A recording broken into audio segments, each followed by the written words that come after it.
الحمد لله رب العالمين والصلاة والسلام على قائد الغر المحجلين نبينا محمد وعلى آله وصحبه أجمعين. فأعوذ بالله السميع العليم من الشيطان الرجيم. بسم الله الرحمن الرحيم. إن الذين كفروا وماتوا وهم كفار أولئك عليهم لعنة الله والملائكة والناس أجمعين. محترم بزرگوں، دینی و ملی بھائیوں اور پردہ نشیماؤں اور بہنوں، السلام علیکم ورحمۃ اللہ وبرکاتہ۔ سب سے پہلے ہم اپنا دلی جذبہ آپ تک پہنچانا چاہیں گے کہ ہمیں آپ سب سے اللہ کے لیے محبت ہے، اور اس محبت کے طفیل اللہ رب العالمین سے ہم دعا کرتے ہیں کہ الہ العالمین تو ہم سب کے مسائل حل فرما دے، ہمارے آل و اولاد کی حفاظت فرما، اور ہم سب کو زندہ رکھنا تو ایمان پر زندہ رکھنا، وفات دینا تو ایمان پر وفات دینا، آمین یا رب العالمین۔ آج کی اس آن لائن گفتگو میں جیسا کہ ابھی آپ نے سنا، لعنت کا مستحق ٹھہرانے والے اعمال یا لعنتی لوگ کون کون سے ہیں، اس ٹاپک پر گفتگو ہوگی۔ لعنت کا مطلب کیا ہوتا ہے؟ لعنت کہتے ہیں الابعاد والطرد من الخیر، خیر و بھلائی سے دور کرنا یا دھتکارنا، اور یہ بھی کہا جاتا ہے الطرد والابعاد من اللہ، لعنت اللہ تعالیٰ سے دور کرنے اور دھتکارنے کو کہتے ہیں۔ گویا لعنت دھتکار اور پھٹکار کا نام ہے، اور اسی قبیل سے شیطان کو بھی کہا جاتا ہے لعین، کیونکہ شیطان اللہ کی رحمت سے دور کر دیا گیا۔ تو جو شخص ہر خیر سے دور کر دیا جائے یا اللہ کی رحمت سے دور کر دیا جائے، آخر اس کو کون پناہ دے سکتا ہے؟ آخر ایسا شخص کہاں پر سکون پا سکتا ہے جو اللہ کی رحمت سے دور کر دیا گیا ہو؟ اللہ ہم سب کو اپنی اور اپنے رسول کی لعنت سے بچائے، آمین یا رب العالمین۔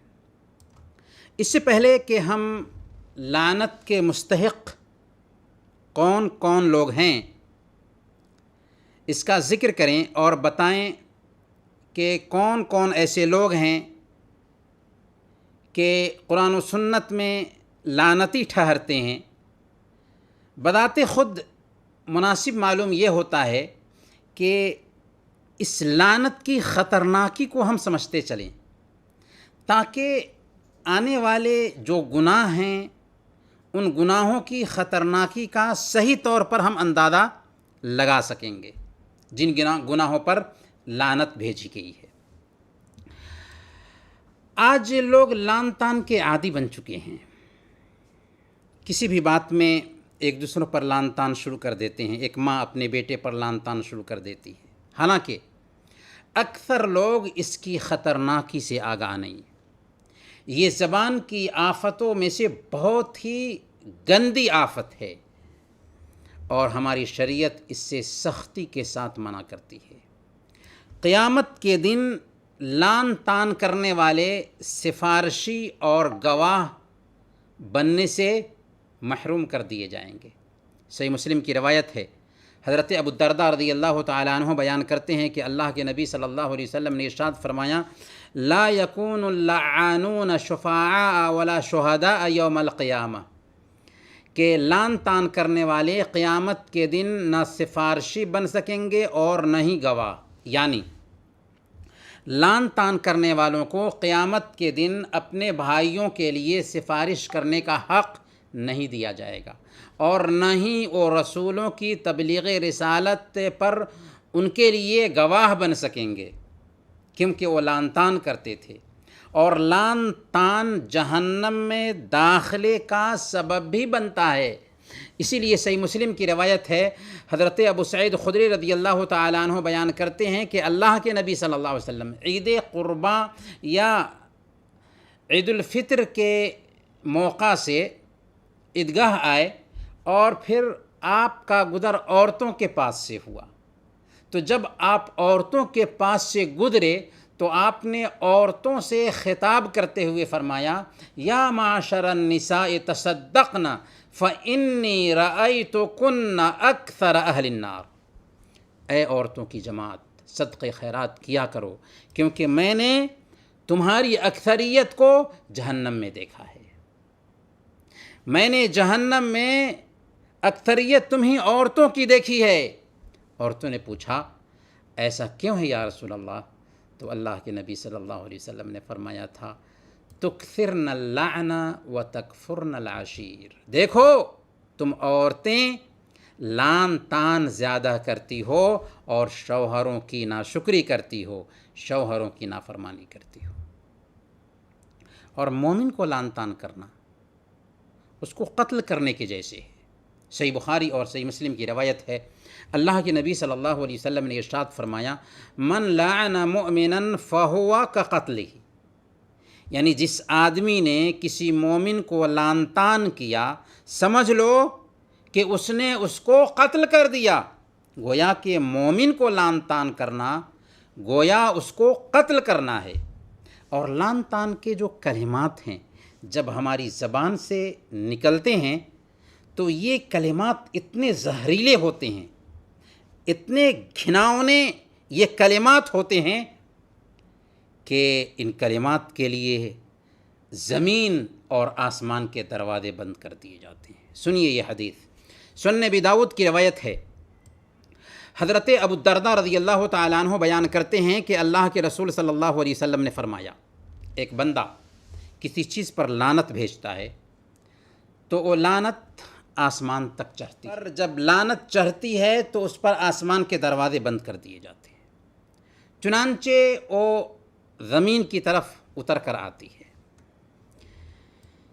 زمین کے بھی پورے دروازے اس کے لیے بند کر دیے جاتے ہیں، جب کہیں پر گھسنے کی وہ جگہ نہیں پاتی تو جس پر لعنت بھیجی گئی ہے اس کی طرف جاتی ہے، فَإِنْ كَانَ لِذَلِكَ أَهْلًا وَإِلَّا رَجَعَتْ إِلَىٰ قَائِلِهَا، اگر واقعی جس پر لعنت بھیجی گئی ہے وہ لعنت کا مستحق تھا تو ٹھیک، ورنہ بولنے والے کی طرف وہ لعنت لوٹ کر آ جاتی ہے، جس نے بولا تھا اس تک لوٹ کر آ جاتی ہے۔ تو اس سے لعنت کی خطرناکی کا اندازہ لگا سکتے ہیں کہ لعنت کے کلمات جب ایک بندہ بولتا ہے تو لعنت آسمان تک پہنچتی ہے، آسمان کے دروازے اس کے لیے بند کر دیے جاتے ہیں، زمین پر لوٹ کر آتی ہے، ادھر ادھر جگہ پکڑنا چاہتی ہے، زمین کے دروازے بند کر دیے جاتے ہیں، تب جس کے اوپر لعنت بھیجی گئی تھی اس کے اوپر جاتی ہے، اگر واقعی وہ ملعون تھا تو ٹھیک،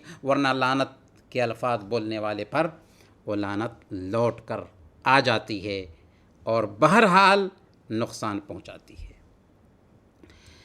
اس سے ہم لعنت کی خطرناکی کا اندازہ لگا سکتے ہیں۔ اس لیے اگر کوئی گناہ گار ہے تو ہم اس کی انگلی پکڑیں، اسے صحیح راستہ دکھائیں، یہ نہیں کہ اس پر لعن طعن کریں۔ صحیح بخاری کی روایت ہے، حضرت ابو ہریرہ رضی اللہ تعالیٰ عنہ بیان کرتے ہیں کہ اللہ کے رسول صلی اللہ علیہ وسلم کے عہد مبارک میں آپ کے پاس ایک شرابی کو لایا گیا، آپ نے اسے مارنے کا حکم دیا، چنانچہ ہم میں سے کسی نے اسے اپنے ہاتھ سے مارا، کسی نے اپنے جوتے سے مارا، کسی نے اپنے کپڑے سے مارا، پھر جب فارغ ہوئے تو کسی نے کہا کہ اللہ تعالیٰ اسے رسوا کرے، اللہ تعالیٰ اسے رسوا کرے۔ اللہ کے نبی صلی اللہ علیہ وسلم فرماتے ہیں، لا تکونوا عون الشیطان علی اخیکم، ایسی بات کہہ کر کے تم اپنے بھائی کے خلاف شیطان کی مدد مت کرو۔ گویا کہ لعن طعن کے الفاظ زبان سے نکالنا شیطان کی مدد کرنا ہے، شیطان کو خوش کرنا ہے، اور شیطان تو لعین ہے ہی۔ یہاں تک کہ اسلام نے جانوروں پر بھی لعنت بھیجنے سے منع کیا۔ صحیح مسلم کی روایت ہے، حضرت عمران بن حسین رضی اللہ تعالی عنہ بیان کرتے ہیں کہ اللہ کے نبی صلی اللہ علیہ وسلم ایک سفر میں تھے، ایک انصاری عورت نے اپنی اونٹنی کو ڈانٹا اور اس پر لعنت بھیجی۔ اللہ کے نبی صلی اللہ علیہ وسلم نے سن لیا. آپ نے فرمایا خذوا ما علیہا ودعوها فإنها ملعونہ. سنو، اس اونٹنی پر سے سامان اتار لو اور اسے چھوڑ دو، آزاد کر دو، کیونکہ وہ اونٹنی ملعون ہے، اونٹنی لعنت زدہ ہے، اونٹنی پر سے برکت نکل چکی ہے، اب اس پر سواری نہیں کی جا سکتی. دیکھا، یہ ہے لعنت. یہاں تک کہ اسلام نے ہوا کو بھی لعن طعن کرنے سے منع کیا. سنن ابی داؤد کی روایت ہے اور شیخ البانی رحمۃ اللہ علیہ نے اس روایت کو صحیح کہا ہے. حضرت عبداللہ بن عباس رضی اللہ عنہما بیان کرتے ہیں کہ اللہ کے نبی صلی اللہ علیہ وسلم کے عہد مبارک میں ایک آدمی کی چادر ہوا کی وجہ سے ادھر ادھر لڑھک رہی تھی. ہوا تیز تھی تو چادر ادھر ادھر لڑھک رہی تھی. اس نے ہوا پر لعنت بھیجی تو اللہ کے نبی صلی اللہ علیہ وسلم نے فرمایا لا تلعنها فإنها مأمورہ. اس پر لعنت مت بھیجو کیونکہ ہوا بھی حکم کی پابند ہے. پیارے بھائیوں اور دینی بہنوں، اس تفصیل سے ہمیں ایک بات یہ معلوم ہوئی کہ لعنت نہایت ہی گھناؤنی چیز ہے. اس لیے ہماری گفتگو کی ڈکشنری سے لعنت کے الفاظ نکل جانے چاہیے.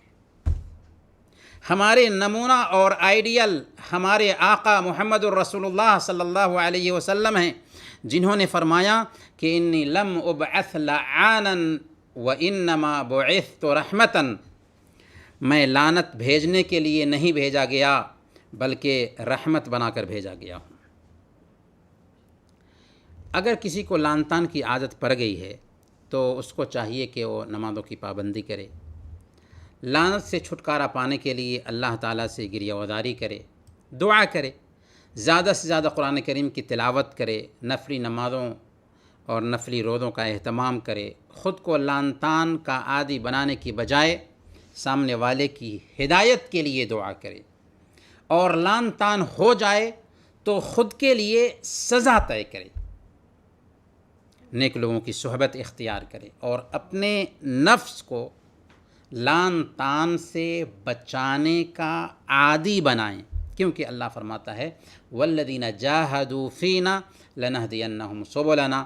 جو لوگ ہمارے راستے میں کوشش کرتے ہیں ہم انہیں اپنا راستہ ضرور دکھاتے ہیں.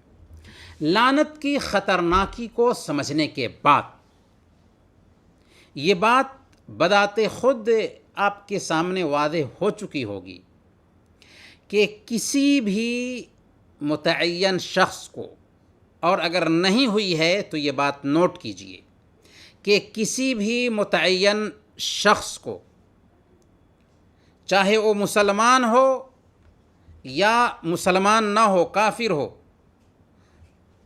اس پر لعنت بھیجنا جائز نہیں ہے. متعین شخص پر لعنت بھیجنا جائز نہیں ہے. امام ابن تیمیہ رحمۃ اللہ علیہ فرماتے ہیں وَأَمَّا لَعْنُ الشَّخْصِ الْمُعَيَّنِ فَلَا يَجُوزُ عَلَى الرَّاجِحِ إِلَّا إِذَا عُلِمَ مَوْتُهُ عَلَى الْكُفْرِ. کسی متعین شخص پر لعن طعن راجح قول کے مطابق جائز نہیں، سوائے اس کے کہ کسی کو اس بات کا علم ہو جائے کہ فلاں کی موت کفر پر ہوئی ہے تو اس پہ لعن طعن کر سکتا ہے. کیونکہ ہو سکتا ہے کہ جس پہ آپ لعن طعن کر رہے ہیں اس کو ہدایت ملنے والی ہو، کیونکہ آپ تو نہیں جانتے ہیں کہ کون شریعت کا باغی کب اللہ رب العالمین اس کے دل کو کھول دے. اس لیے متعین شخص پر ہم لعن طعن نہیں کر سکتے. عام ظالموں پر لعن طعن کیا جا سکتا ہے. اس کے باوجود ہماری شریعت نے کچھ اوصاف کے لوگوں پر لعن طعن کی ہے. قرآن اور حدیث میں ایسے گناہ ہیں جن پر لعنت بھیجی گئی ہے. ان سے ہم کو اصل میں ان گناہوں کی خطرناکی کا اندازہ ہوتا ہے کہ جب لعنت اس قدر گھناؤنی چیز ہے کہ ہم جانور پر بھی لعنت نہیں بھیج سکتے، ہوا پر بھی لعنت بھیج نہیں سکتے، غیر مسلم پر بھی متعین شخص پر لعنت نہیں بھیج سکتے۔ اس کے باوجود اللہ اور اس کے رسول نے کچھ گناہوں پر لعنت بھیجی ہے تو ان گناہوں کی خطرناکی کا اندازہ لگایا جا سکتا ہے۔ اسی لیے ہم نے اب تک کی تمہیدی گفتگو میں یہ بات سمجھانے کی کوشش کی تاکہ ہمیں سمجھ میں آ سکے کہ ابھی ہم لعنتی افراد کو جانیں گے تو اس سے ہم کو اندازہ لگ سکے کہ جن چیزوں پر اللہ اور اس کے رسول نے لعنت بھیجا ہے ان چیزوں کی خطرناکی کیسی ہے کہ اللہ اور اس کے رسول نے ایسا کام کرنے والوں پر لعنت بھیجا، تاکہ ہم خود ان کاموں سے اپنے آپ کو بچائیں اور دوسرے لوگوں کو بھی بچا سکیں۔ سب سے پہلے نمبر پر ابلیس پر لعنت ہے۔ اللہ نے سب سے پہلے ابلیس پر ہی لعنت بھیجی۔ اللہ نے ابلیس پر لعنت کیوں بھیجی؟ اس لیے کہ اس نے اللہ کے حکم کی نافرمانی کی تھی۔ آدم علیہ السلام کو سجدہ کرنے سے انکار کیا تھا اور تکبر اور گھمنڈ کا مظاہرہ کیا تھا، چنانچہ اللہ نے کیا کہا؟ وَإِنَّ عَلَيْكَ اللَّعْنَةَ إِلَىٰ يَوْمِ الدِّينِ، سن تجھ پر لعنت ہے قیامت کے دن تک۔ اب ہم اور آپ سوچیں کہ کیا ہم اللہ کی نافرمانی نہیں کر رہے ہیں؟ کیا ہم اللہ کے احکام کو پامال نہیں کر رہے ہیں؟ گویا نافرمانی کی وجہ سے لعنت پڑتی ہے، اس لیے ہمیں بھی اللہ اور اس کے رسول کی نافرمانی سے بچنا چاہیے۔ ابلیس پر لعنت بھیجنا جائز ہے، البتہ افضل یہ ہے کہ ابلیس کے شر سے اللہ کی جناب میں پناہ طلب کریں۔ دوسری چیز جس پر لعنت ہے شرک کے وسائل، کفر اور نفاق پر۔ شرک اور مشرکین پر اللہ تعالیٰ نے لعنت بھیجی ہے۔ اللہ تعالیٰ نے فرمایا سورہ البقرہ آیت نمبر 161، ان الذین کفروا وماتوا وهم کفار اولئک علیہم لعنت اللہ والملائکۃ والناس اجمعین۔ یقیناً جن لوگوں نے کفر کیا اور اپنے کفر پر ہی مر گئے ان پر اللہ تعالیٰ کی لعنت ہے، فرشتوں کی لعنت ہے اور تمام لوگوں کی لعنت ہے۔ کفر کیا، کفر پر موت ہوئی تو ان پر اللہ کی لعنت، فرشتوں کی لعنت اور تمام انسانوں کی لعنت ہے۔ غیر اللہ کے لیے جانور ذبح کرنا بھی شرک میں آتا ہے، جس پر اللہ کے نبی صلی اللہ علیہ وسلم نے لعنت بھیجی ہے۔ صحیح مسلم کی روایت ہے، حضرت علی بن ابی طالب رضی اللہ تعالیٰ عنہ بیان کرتے ہیں کہ اللہ کے نبی صلی اللہ علیہ وسلم نے ارشاد فرمایا، لعن اللہ من لعن والدہ، ولعن اللہ من ذبح لغیر اللہ، ولعن اللہ من آوى محدثا، ولعن اللہ من غیر منار الارض۔ اللہ کی لعنت ہو اس آدمی پر جس نے اپنے ماں باپ پر لعنت بھیجا۔ اللہ کی لعنت ہو اس آدمی پر جس نے غیر اللہ کے لیے جانور ذبح کیا۔ اللہ کی لعنت ہو اس آدمی پر جس نے کسی بدعتی کو پناہ دیا۔ اللہ کی لعنت ہو اس آدمی پر جس نے زمین کے نشانات کو مٹا دیا۔ اس حدیث میں واضح طور پر 4 طرح کے افراد پر اللہ رب العالمین نے لعنت بھیجی ہے۔ وہ 4 طرح کے افراد کون کون ہیں؟ سب سے پہلے نمبر پر ماں باپ کو لعن طعن کرنے والے پر اللہ کی لعنت ہے۔ اس لیے جو لوگ اپنے ماں باپ پر لعن طعن کرتے ہیں وہ ہوش میں آ جائیں۔ اور ماں باپ پر لعن طعن یوں بھی ہو سکتا ہے کہ وہ کسی دوسرے کے ماں باپ کو لعن طعن کرے، جیسا کہ حدیث میں صحیح بخاری اور مسلم کی روایت میں خود بتایا گیا ہے، اور وہ شخص اس کے ماں باپ کو لعن طعن شروع کر دے بدلے میں۔ اس طرح اس نے اپنے ہی ماں باپ کو لعن طعن کیا۔ اسی طریقے سے اللہ کی لعنت اس آدمی پر بھی ہے جو غیر اللہ کے نام پر جانور ذبح کرتا ہے۔ ایسا انسان بھی ملعون ہے اور بدعتی بھی ملعون ہے، جو بدعت ایجاد کرتا ہے، اور اس شخص پر بھی اللہ کی لعنت ہے جو زمین کے نشانات کو مٹا دیتا ہے۔ زمین کہاں تھی اور نشان مٹا کر کے کہاں کر لیا، ایسے انسان پر بھی اللہ کی لعنت ہے۔ قبروں کو سجداگاہ بنانے والوں پر بھی اللہ کے نبی صلی اللہ علیہ وسلم نے لعنت بھیجی ہے۔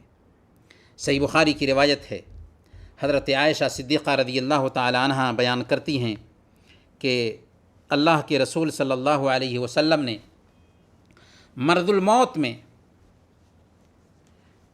جس موت میں آپ کی وفات ہوئی تھی، آپ نے فرمایا تھا لعن اللہ الیہود والنصارى اتخذوا قبور انبیائہم مساجد، یہودیوں اور عیسائیوں پر اللہ کی لعنت ہو کہ انہوں نے اپنے نبیوں کی قبروں کو سجدہ گاہ بنا لیا۔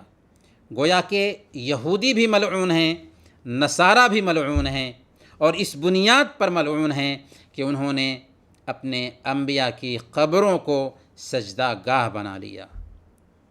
پھر سیدہ عائشہ صدیقہ رضی اللہ تعالی عنہ اس حدیث کو بیان کرنے کے بعد فرماتی ہیں لولا ذلک لأبرد قبرہ غیر انہ خشی ان یتخذ مسجدا، اگر یہ بات نہ ہوتی، آپ کو ڈر نہ ہوتا کہ ایسا نہ ہو کہ آپ کی قبر کو بھی سجدہ گاہ بنا لیا جائے گا، تو آپ کی قبر کھلی جگہ پر رکھی جاتی، لیکن اس بات کا ڈر تھا کہ کہیں آپ کی قبر کو بھی سجدہ گاہ نہ بنا لیا جائے۔ صحیح بخاری کی ہی روایت ہے، حضرت عائشہ صدیقہ رضی اللہ تعالی عنہ بیان فرماتی ہیں کہ حضرت ام حبیبہ اور حضرت ام سلمہ رضی اللہ تعالی عنہ نے حبشہ میں ایک گرجا گھر دیکھا تھا جس میں تصویریں بنائی گئی تھیں، مجسمے بنائے گئے تھے۔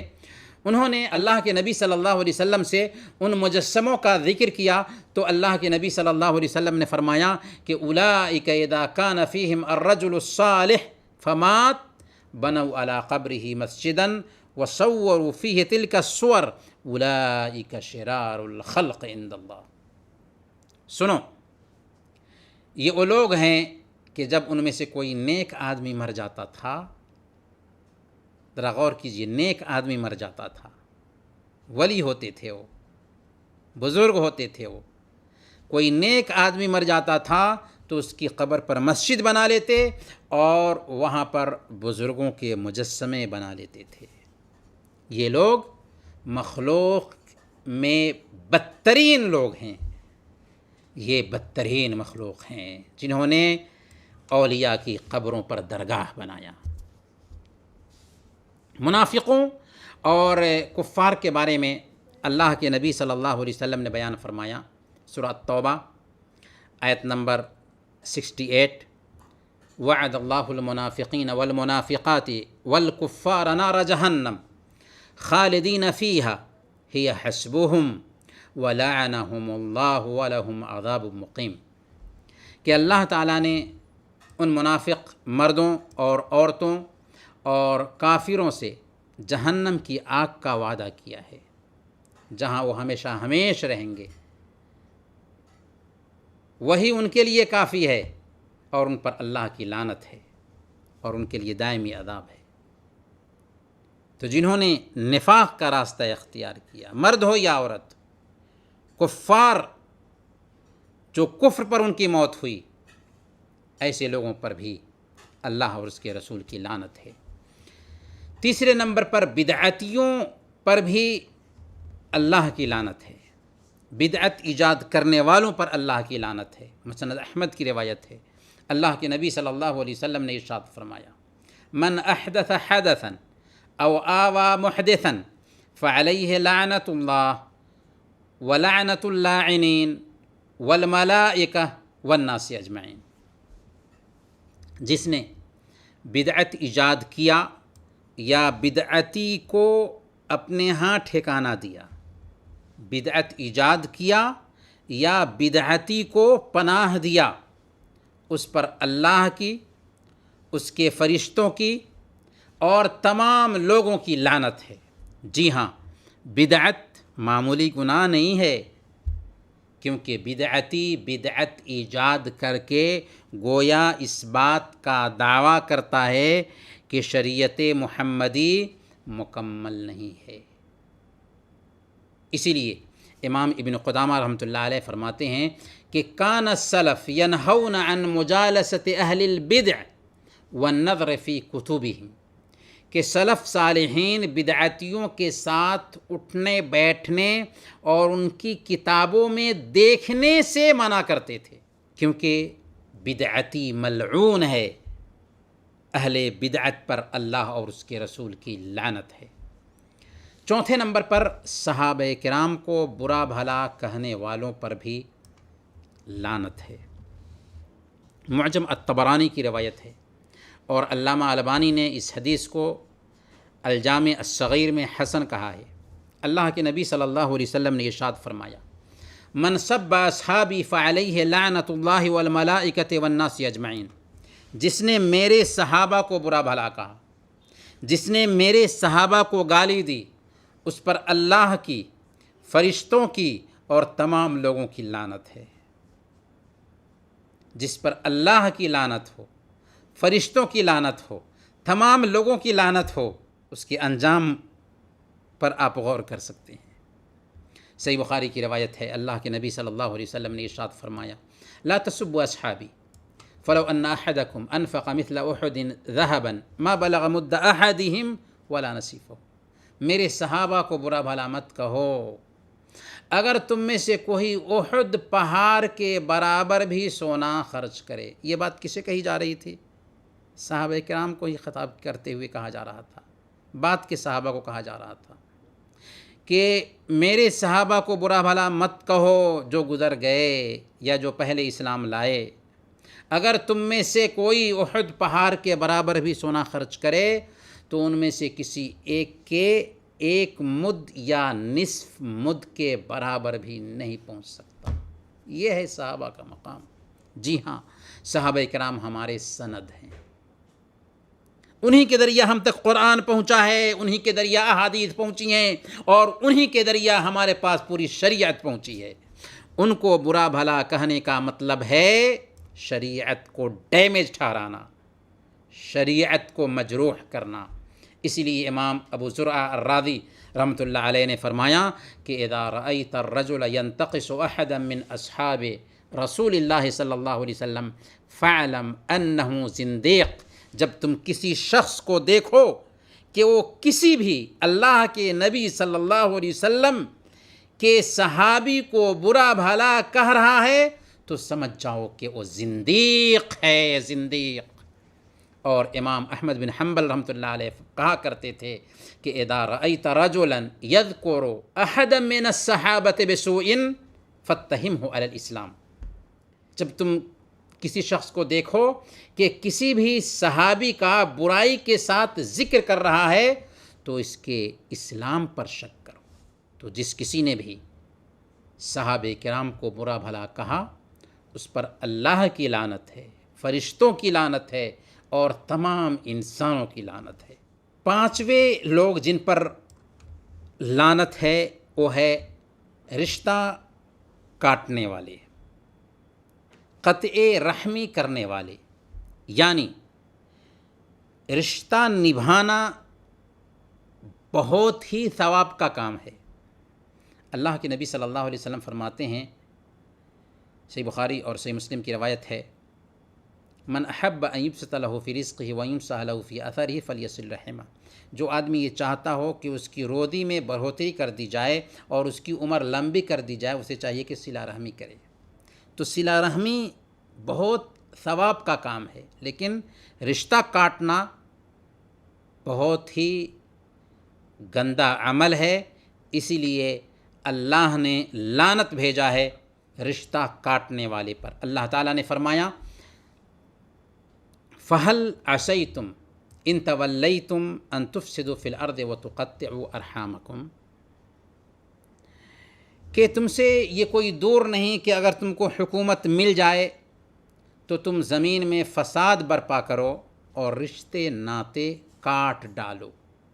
اولئک الذین لعنہم اللہ فَأَصَمَّهُمْ وَعَمَى أَبْصَارَهُمْ۔ سن لو، یہی وہ لوگ ہیں جو رشتے ناتے کاٹتے ہیں، جن پر اللہ کی لعنت ہے اور ان کو اندھا اور بہرا بنا دیا۔ گویا کہ لعنتی ہے ایسا انسان جو رشتہ ناتا کاٹتا ہے۔ صحیح بخاری کی روایت ہے، اللہ کے نبی صلی اللہ علیہ وسلم نے ارشاد فرمایا کہ جب اللہ تعالیٰ نے رحم کو پیدا کیا تو وہ رحم اللہ تعالیٰ کے دامن رحمت سے چمٹ گیا اور چمٹ کر کے کہنے لگا، اے اللہ، میرے ساتھ انسان اچھا معاملہ نہیں کریں گے، میں اس سے تیری پناہ چاہتا ہوں۔ اللہ تعالیٰ نے کہا رحم سے خطاب کرتے ہوئے، اما ترضین ان اصل من وصلک واقطع من قطعک، کیا تم اس بات سے خوش نہیں ہو کہ جو تیرے ساتھ اچھا معاملہ کرے میں اس کو اپنے سے ملاؤں، اور تجھے جو کاٹے اس کو میں اپنے سے کاٹ دوں؟ رحم نے کہا کہ ہاں کیوں نہیں اے میرے رب۔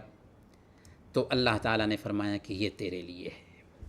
اس کے بعد اللہ کے نبی صلی اللہ علیہ وسلم نے یہی آیت کریمہ تلاوت فرمائی تھی، جس سے پتہ یہ چلتا ہے کہ قطع رحمی کا انجام بہت ہی برا ہے، اس پر اللہ کی لعنت ہے، بلکہ قطع رحمی کرنے والا جنت سے محروم کر دیا جائے گا۔ اللہ کے نبی صلی اللہ علیہ وسلم نے فرمایا، لا يدخل الجنت قاطع، رشتہ کاٹنے والا جنت میں نہیں جائے گا۔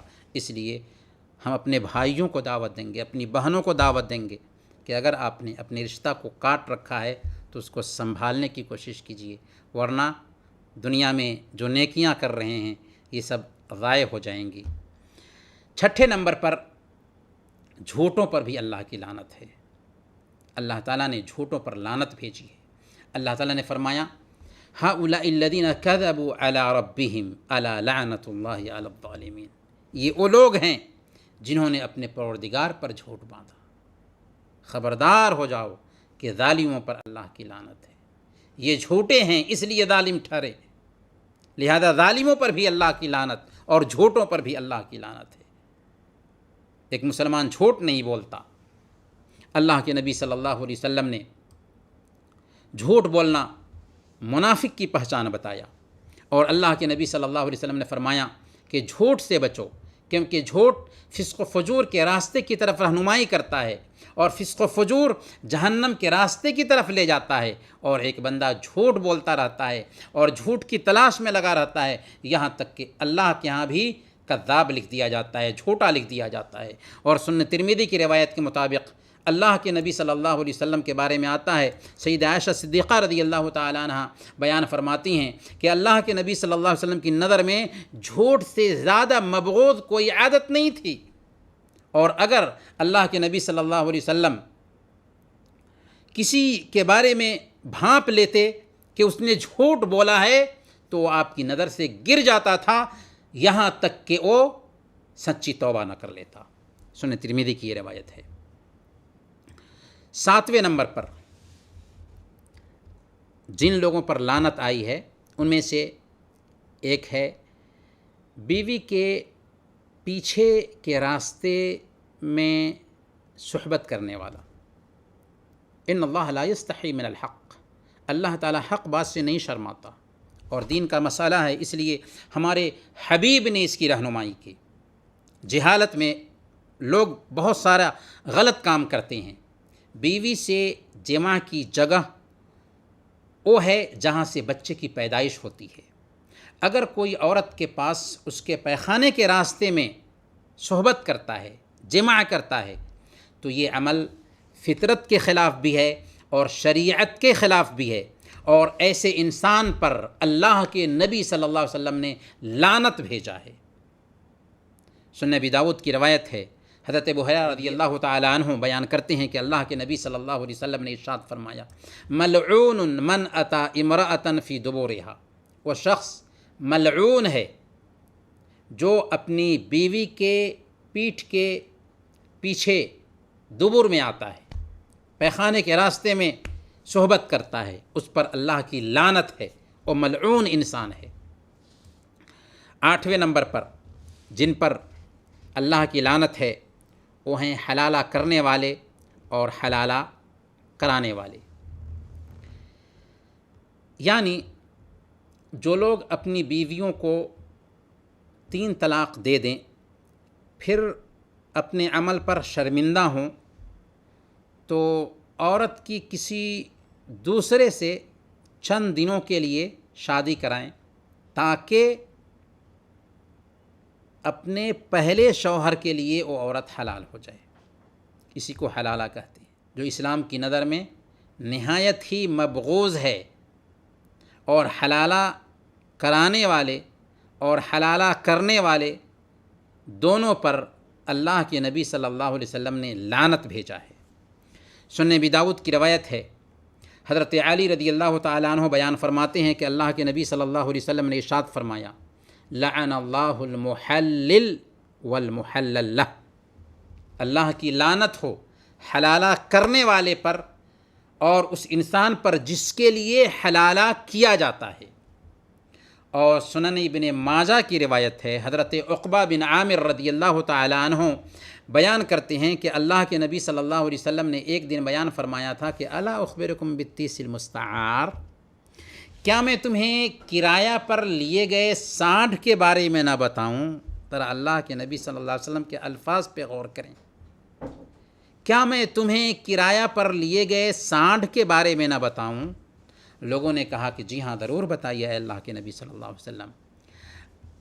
اللہ کے نبی صلی اللہ علیہ وسلم نے فرمایا، هو المحلل لعن اللہ المحلل والمحلل لہ، وہ حلالہ کرنے والا ہے، اللہ کی لعنت ہے حلالہ کرنے والے پر اور اس پر جس کے لیے حلالہ کیا جائے۔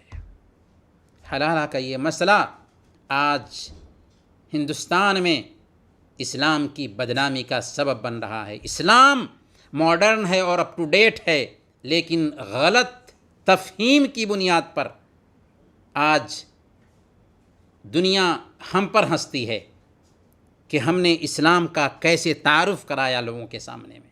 9ویں نمبر پر رشوت لینے والے اور دینے والے پر اللہ کی لعنت ہے۔ سنن ابی داؤد کی روایت ہے، حضرت عبداللہ بن عمر رضی اللہ تعالیٰ عنہما بیان فرماتے ہیں کہ لعن رسول اللہ صلی اللہ علیہ وسلم الراشی والمرتشی، اللہ کے نبی صلی اللہ علیہ وسلم نے رشوت لینے والے اور دینے والے دونوں پر لعنت بھیجا۔ اور مسند احمد کی روایت ہے، حضرت ثوبان رضی اللہ تعالیٰ عنہ بیان کرتے ہیں کہ لعن رسول اللہ صلی اللہ علیہ وسلم الراشی والمرتشی والرائش، اللہ کے نبی صلی اللہ علیہ وسلم نے رشوت لینے والے، رشوت دینے والے اور دونوں کے درمیان رشوت کا معاملہ طے کرنے والے پر لعنت بھیجا۔ گویا کہ رشوت لینے والے، دینے والے اور رشوت کا معاملہ طے کرنے والے سب اللہ کے نبی صلی اللہ علیہ وسلم کی زبانی ملعون ہیں، جو رحمت للعالمین بنا کر بھیجے گئے تھے۔ 10ویں نمبر پر جانوروں کے ساتھ بدفعلی اور قوم لوط کا عمل کرنے پر بھی لعنت ہے۔ اگر کوئی انسان جانوروں کے ساتھ اپنی جنسی خواہش پوری کرتا ہے یا مرد کے ساتھ اپنی جنسی خواہش پوری کرتا ہے تو ایسے لوگوں پر بھی اللہ کے نبی صلی اللہ علیہ وسلم نے لعنت بھیجا ہے۔ مسند احمد کی روایت ہے، اور علامہ البانی نے اس حدیث کو السلسلہ صحیحہ میں صحیح قرار دیا ہے۔ حضرت ابن عباس رضی اللہ عنہما بیان فرماتے ہیں کہ اللہ کے نبی صلی اللہ علیہ وسلم نے ارشاد فرمایا، لعن اللہ من وقع علی بہیمۃ، لعن اللہ من عمل عمل قوم لوط، لعن اللہ من عمل عمل قوم لوط، لعن اللہ من عمل عمل قوم لوط۔ 3 مرتبہ اللہ کے نبی صلی اللہ علیہ وسلم نے فرمایا کہ وہ شخص ملعون ہے جو جانوروں سے جنسی خواہش پوری کرتا ہے۔ جس شخص نے قوم لوط جیسا عمل کیا وہ ملعون ہے، جس شخص نے قوم لوط جیسا عمل کیا وہ ملعون ہے، جس شخص نے قوم لوط جیسا عمل کیا وہ ملعون ہے۔ اس حدیث میں 2 بڑے گناہوں پر لعنت بھیجی گئی ہے۔ پہلا گناہ جانور کے ساتھ جنسی تعلق قائم کرنے والے پر، جو ایک سنگین جرم ہے اور اللہ کی لعنت اور دھتکار ہے ایسے انسان پر جو جانوروں سے اپنی جنسی خواہش پوری کرتا ہے۔ دوسرا گھناؤنا عمل قوم لوط کا عمل ہے، یعنی مرد کا مرد سے جنسی تعلق قائم کرنا، یہ بیماری سب سے پہلے قوم لوط میں پیدا ہوئی، اسی لیے اس عمل کو اس کی نسبت سے لواطت کہا جانے لگا۔ اس سے گندی عادت اور گھناؤنے عمل کی وجہ سے اللہ تعالیٰ نے ان لوگوں کی آنکھیں مٹا دیں، ان کی بستیوں کو الٹ دیا، ان پر سخت نوکدار پتھر برسائے اور ان پر چیخ کا عذاب بھیجا، اور سب کے سب تباہ و برباد ہو گئے۔ اس فعل کو جانور تک پسند نہیں کرتے، اور ایسے لوطیوں کی سزا یہ طے کی گئی ہے کہ کرنے والے اور کرانے والے دونوں کو قتل کر دیا جائے۔ اور ظاہر سی بات ہے کہ یہ سزا اسلامی حکومت دے گی، کورٹ دے گا، کسی انسان کو اختیار نہیں ہے کہ حد کا نفاذ شروع کر دے۔ سنن ابی داؤد کی روایت ہے، اللہ کے نبی صلی اللہ علیہ وسلم نے ارشاد فرمایا، من وجدتموہ یعمل عمل قوم لوط فاقتلوا الفاعل والمفعول به، جسے تم قوم لوط کا سا عمل کرتے ہوئے دیکھو، جس کے ساتھ کیا جا رہا ہے اور جو کر رہا ہے، دونوں کو قتل کر دو، فاعل اور مفعول دونوں کو قتل کر دو۔ گودنے والیوں اور گدوانے والیوں، بھاؤں کے بال صاف کر کے ان میں سیاہ رنگ بھرنے والیوں، اور اپنے چھوٹے بالوں کے ساتھ لمبے بال پیوند کرنے والیوں اور دانتوں کو باریک کرنے والیوں پر بھی لعنت بھیجا ہے اللہ کے نبی صلی اللہ علیہ وسلم نے۔ صحیح بخاری کی روایت ہے، حضرت عبداللہ بن مسعود رضی اللہ تعالیٰ عنہ بیان کرتے ہیں کہ اللہ تعالیٰ کی لعنت ہے گودنے والیوں پر اور گدوانے والیوں پر، والمتنمصات والمتفلجات للحسن المغیرات خلق اللہ، اور دانتوں کو کشادہ کرنے والیوں پر خوبصورتی کے لیے تاکہ کم سن اور کم عمر معلوم ہوں، اور اللہ کی تخلیق کو، اللہ کی خلقت کو بدلنے والیوں پر، ان ساری عورتوں پر لعنت ہو۔ جب حضرت ابن مسعود رضی اللہ تعالی عنہ نے ان عورتوں پر لعنت بھیجا اور یہ خبر بنو اسد کی ایک عورت کو پہنچی جن کا نام یعقوب تھا، وہ قرآن پڑھنا جانتی تھیں، قرآن پڑھا کرتی تھیں، وہ حضرت عبداللہ بن مسعود رضی اللہ تعالی عنہ کے پاس آئیں اور بولیں کہ مجھے یہ خبر پہنچی ہے کہ آپ نے لعنت بھیجی ہے گودنے والیوں اور گدوانے والیوں پر، منہ کے بال اکھارنے والیوں اور اکھروانے والیوں پر، یعنی بھاؤں کے بال، اور دانتوں کو کشادہ کرنے والیوں پر، جو اللہ کی خلقت میں تبدیلی کرتی ہیں، آپ نے ان عورتوں پر لعنت بھیجا ہے۔ تو حضرت عبداللہ بن مسعود رضی اللہ تعالیٰ عنہ نے کہا کہ میں کیوں نہ لعنت بھیجوں جس پر اللہ کے نبی صلی اللہ علیہ وسلم نے لعنت بھیجی ہے، اور یہ کتاب اللہ میں موجود ہے۔ کیا کہا؟ میں اس عورت پر کیوں نہ لعنت بھیجوں جس پر اللہ کہ نبی صلی اللہ علیہ وسلم نے لعنت بھیجی ہے، اور یہ بات کتاب اللہ میں موجود ہے۔ عورت بولی کہ میں نے تو 2 جلدوں کے درمیان قرآن کو پڑھ ڈالا، لیکن مجھے یہ بات نہیں ملی۔ حضرت عبداللہ بن مسعود رضی اللہ تعالیٰ عنہ نے فرمایا، لئن کنت قراتیہ لقد وجدتی، اگر تو پڑھتی تو پا لیتی، یعنی اگر تو قرآن کریم پر غور کر کے قرآن کو پڑھتی تو تجھے یہ بات مل جاتی۔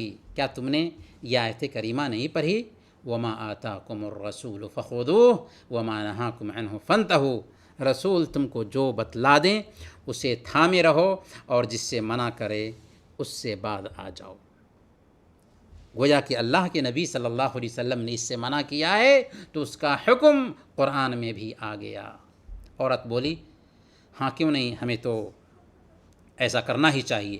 تب ابن مسعود رضی اللہ تعالیٰ عنہ نے کہا کہ اسی سے تو اللہ تعالیٰ نے ہمیں روکا ہے۔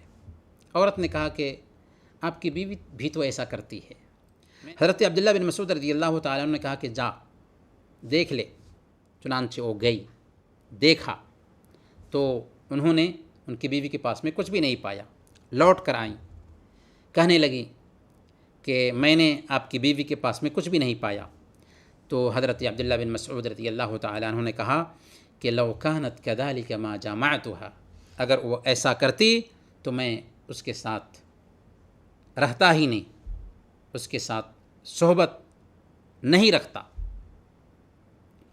تو کہنے کا مطلب یہ ہے کہ ایسی عورتوں پر بھی اللہ کی لعنت ہے جو یہ عمل کرتی ہیں۔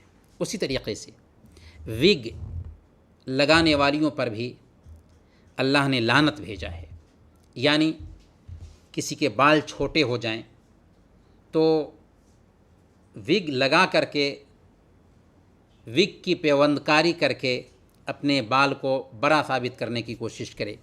صحیح بخاری کی روایت ہے، حضرت عائشہ صدیقہ رضی اللہ تعالیٰ عنہ بیان فرماتی ہیں کہ ایک انصاری لڑکی کی نئی نئی شادی ہوئی تھی، بیمار پڑی تو اس کے بال گر گئے، گھر والوں نے چاہا کہ اس کے بال میں بال لگا دیں، اللہ کے نبی صلی اللہ علیہ وسلم سے پوچھا گیا تو اللہ کے نبی صلی اللہ علیہ وسلم نے فرمایا لعن اللہ الواصلۃ والمستوصلہ، اللہ کی لعنت ہو اس عورت پر جو بالوں میں بناوٹی بال کی پیوند کاری کرتی ہیں، اور اس عورت پر جو ایسا کرواتی ہیں، دونوں پر لعنت ہے۔